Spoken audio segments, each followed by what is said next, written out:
আসছেন কি রাখাইন তাঁতপল্লী এবং মিস্ত্রিপাড়া যেটা কুয়াকাটা এগুলো দেখতেই তো? জি জি জি। কবে আসছেন? আজকে আসছেন? না, আমরা কালকে ঘুরে এসেছি। গতকাল? জি জি।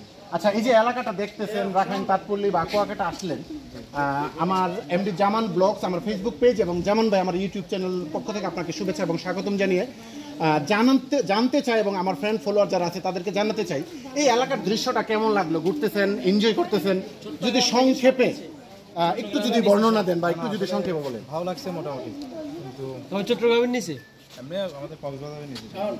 তবে কক্সবাজার তো কক্সবাজার, ওটার সাথে তো তুলনা হবে না।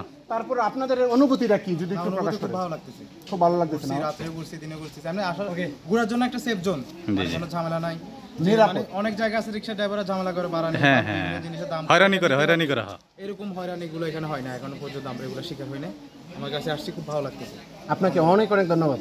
ঠিক আছে। ভাই কিছু বলবেন? আপনিও চট্টগ্রাম থেকে আসছেন, কেমন লাগতেছে আসলে, কি এনজয় করতেছেন কিনা?